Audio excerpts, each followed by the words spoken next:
අයිබෝවන් Ceylon Vikings වෙත ඔබ අදත් සාදරයෙන් පිළිගන්නවා. සිතියමක් තමයි අද මුලින්ම ඔබට දකින්න ලැබෙන්නේ. මේ සිතියම අපිට වඩා අපේ රටට වඩා ටිකක් දුරින් තියෙන්නේ. මේකේ අරාබිය කරේ තමයි කුවේට් ඔයාලට පේනවා ඉරාක් මේ වගේ රටවල් එක්ක අපි අද කතා කරන්න යන්නේ ලෝකෙම අවධානය දිනාගත්ත රටවල් දෙකක් මේ දවස්වල කතා වෙන එකක් ඊශ්‍රායලය අනිත් එක පලස්තීනය. මේ පලස්තීන හා ඊශ්‍රායල් යුද්ධ ගැන නෙවෙයි මම කතා කරන්නේ. මේ රටවල් දෙකෙන් එකක ප්‍රධාන රට තමයි මෙතන ඊශ්‍රායලය. මේ රටේ අපට ලැබිලා තියෙන ජොබ් ඔපචුනිටිස් ගැන කතා කරන්න තමයි. ඉතින් ඔබ කල්පනා කරාවේ මේ යුද්ධයක් තියෙන වෙලාවේ මේ රටේ ජොබ් වලට යවන්න හදන්නේ පිස්සුද කියලා. ඉතින් මම ඒක ගැන පොඩ්ඩක් කියන්නම්. අපිත් අපේ රටත් යුද්ධයකට මැදි වෙලා හිටිය අවුරුදු 30ක්. නමුත් අපි අපේ වැඩ අතෑරියේ නැහැ. අපේ සාමාන්‍ය කටයුතු අතෑරින්නේ නැතුව අපි රටක් විදිහට කටයුතු කළා. ඒ වගේම තමයි ඊශ්‍රායලයත් මේ වෙලාවෙත් යුද්ධයක් යන අතරෙත් ඒගොල්ලෝ නිවේදනය කළා තියෙනවා ශ්‍රී ලංකාවට රැකියා දහසකට වඩා සපයන සූදානම් කියලා කෘෂිකාර්මික ක්ෂේත්‍රයේ. ඉතින් කෘෂිකාර්මික ක්ෂේත්‍රයේ තමයි අපේ රටේ වැඩිපුර කට්ටිය උනන්දු වෙන්නේ යන්න. මොකද කට ඇරී ගමන් අපේ අය කියන්නේ අන්ස්කිල් ජොබ්ස් කියන්නේ. ඒ නිසා මේ කෘෂිකාර්මික ක්ෂේත්‍රයේ රස්සාවලට ඊශ්‍රායලයට යන අවස්ථාවක් උදා වෙලා තියෙනවා. විදේශ සේවා නියුක්ති කාර්යාංශය හරහාම හොරුන් අතරින් නෙමෙයි රජයේ රැකියා ලබා දෙන ආයතනය හරහාම. ඒක නිසා අනේකට ඔබට සූදානම් වෙන්න කියන පණිවිඩය දෙන්න තමයි මම මේ කෙටි වීඩියෝ එක අද අරගෙන එන්නේ. ඉතින් ඊට කලින් අපි පොඩ්ඩක් බලමු මේ ඊශ්‍රායලය මොකද්ද කියන එක ගැන. ඊශ්‍රායලය ඔබට පේනවා ලෝක සිතියම මෙහෙම ගත්තොතින් අපි මෙන්න මෙතන ඉන්නේ. මෙතනින් මේ පැත්තට යන්න ඕන ඊශ්‍රායලය මුණ ගැහෙන්න. මෙන්න මේ කොටස තමයි මෙතනින් මෙන්න මේ කොටස තමයි මේ කඩේරිය වලින් මෙහෙම දාලා තියෙන ඊශ්‍රායලය. එතකොට මේකේ යුද්ධ තියෙන්නේ කොහෙද? යුද්ධ තියෙන්නේ මෙන්න මේ ගාසා ස්ට්‍රිප් එකේ මේ ගාසා තීරය තමයි මෙතන තියෙන. මෙන්න මේ ඊටාම කුඩා බිම් කොටසක් එක්ක තමයි මේ විශාල රටක් වෙච්ච ඊශ්‍රායලය යුද්ධයක පැටලිලා ඉන්නේ. ඉතින් ඔබට පේනවා මේ කුඩා කොටසේ ඉන්න පිරිසක් මෙන්න මේ හරිය ප්‍රදේශයට තමයි ඇටැක් කරලා තියෙන්නේ. නමුත් මෙහි ඊශ්‍රායලයේ තියෙන තව ගොඩක් ඈත තව ගොඩක් තැන්වල තියෙන්නේ එහි ජෙරුසලම් ඒ වගේම ඊශ්‍රායලයේ ටෙල් අවීව් නුවර ප්‍රධාන නගරය.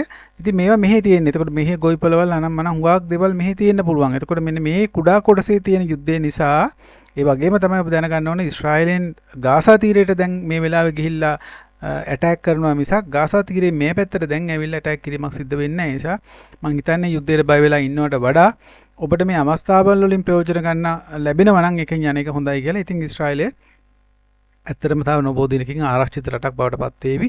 එතකොට ඔයාලට මේක ඇප්ලයි කිරීමේ වැඩේ සූදානම් කරගෙන තිබුණොතින් මේක ඉස්සරහට යන්න පුළුවන්. මතක තියාගන්න කෘෂිකාර්මික ක්ෂේත්‍රයේ රැකියා තියෙන්නේ රුපියල් ලක්ෂ 6කට වඩා වැඩි වැටුපක් මාසෙකට ගන්න පුළුවන්. ලක්ෂ 6කට වඩා වැඩි වැටුපක් මාසෙකට ගන්න අතරමැදියන් ඒජන්සිකරුවන්ට ලක්ෂ ගණන් මුදල් දෙන්නේ නැතුව විදේශ සේවා නියුක්ති කාර්යාංශය හරහා නොමිලේම යන්න තියෙන අවස්ථාවට එකතු වෙන්න කියලා තමයි මම මේ වෙලාවේ මේ පණිවිඩය දෙන්නේ.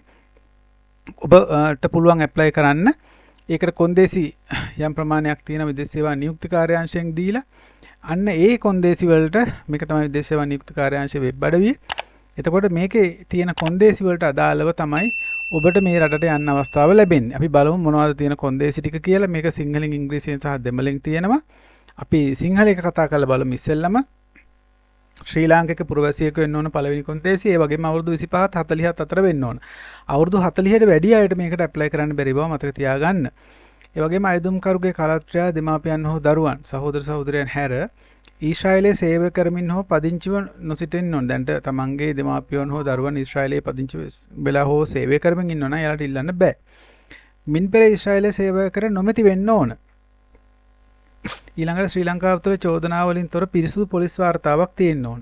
ඒ වගේම අයදුම් කරනවා නම් ඔයා මාස 6කට වැඩි කාලයක් විදේශ රටක හිටියා නම් ඒ රටිනුත් පොලිස් වාර්තාවක් අරන් දෙන්න ඕන කියලා ඊශ්‍රායලය කියනවා. ඒ වගේම මානසික සහ ශාරීරික නිරෝගීතාවයෙන් යුක්ත වෙන්න ඕන. ඊශ්‍රායල් දේශගුණයට සහ කාලගුණයට ඔරොත්තු දෙන ටිකක් බර වැඩ කරන්න පුළුවන්කම ඔබට තියෙන්න ඕන. ඒ වගේම ඔබට ක්ෂය රෝගය, හෙපටයිටිස් B, HIV, AIDS හෝ වෙනත් ලිංගික සම්ප්‍රේෂණ රෝග තියෙන්න බෑ. ඒ වගේම හෘද රෝගයක් තියෙන හෝ ඉතිහාසයක් තියෙන කෙනෙක් වෙන්නත් බෑ කියලා තමයි කියන්නේ. වර්ණාන්ධතාවයක් තියෙන්න බෑ. මේව චෙක් කරලා බලනවා. ඒ වගේම ඇඟිලි කැපිලා අත්වල පාදවල ඇඟිලි වල අඩුපාඩුවක් තියෙන්න බෑ. ඒ වගේම කෘෂිකාර්මික කටයුතු සංගම සම්බන්ධයෙන් සැලකිය යුතු පෙර පළපුරුද්දක් තියෙන්න ඕන. මෙන්න මේ යටතේ කෘෂිකාර්මික සම්බන්ධයෙන් පළපුරුද්දක් තියෙන කියන එක දැන් උගක් අපේ රටේ අර රෙජිස්ටර්ඩ් කෘෂිකාර්මික ගොවි පොළවල් එහෙම අඩුයි. තමන්ගේ වතු වල තමන් ගොවි තැන් කරගෙන ඉන්න විශාල පිරිසක් ඉන්නවා. ඉතින් ඒ අයට අර ඉදිරිපත් කරන්න සාක්ෂි එහෙම නැති ප්‍රශ්නයක් තියෙනවා. ඉතින් ඒකට හොඳම දේ තමයි කෘෂිකර්ම දෙපාර්තමේන්තුවත් එක්ක ඕගොල්ලෝ සම්බන්ධ වෙලා ඇති. කෘෂිකර්ම දෙපාර්තමේන්තුවේ ඒ ප්‍රාදේශීය කාර්යාලයක් එක්ක කතා කරාම කෘෂිකර්ම නිලධාරීන් එක්ක කතා කරාම ඒගොල්ලොන්ගෙන් හරි ලියුමක් අරන් තියාගන්න මෙන්න මෙච්චර කාලයක සිට මේ වගේ ප්‍රමාණයක ඉඩමක මේ වගේ වගා කටයුතු කරන ගොවියෙක් විදිහට කටයුතු කරන කෙනෙක් කියලා ලියුමක් අරගෙන තියාගන්න. ඒක ඉංග්‍රීසියට පරිවර්තනය කරගන්නත් පුළුවන්.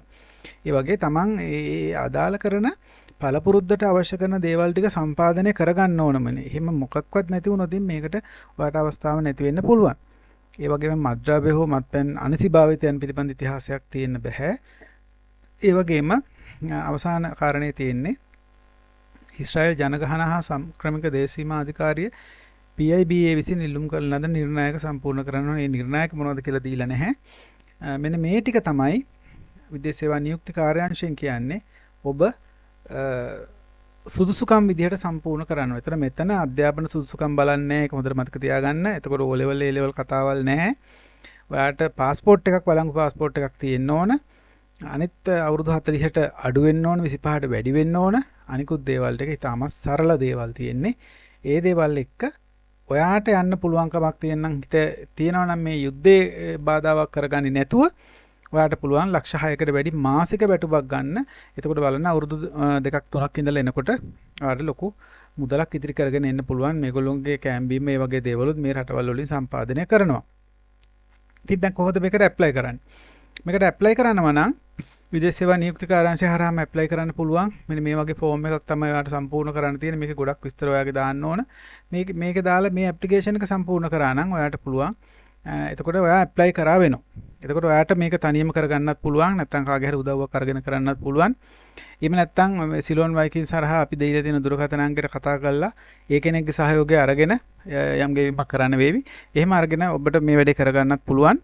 ඒක මොකක් හරි විදිහකට මම කියන්නේ මේ ඊශ්‍රායල් කෘෂිකාර්මික ජොබ් සඳහා ඇප්ලයි කිරීමේදී අතාරින්න නැතුව මේකට ඇප්ලිකේෂන් දාලා තියන්න.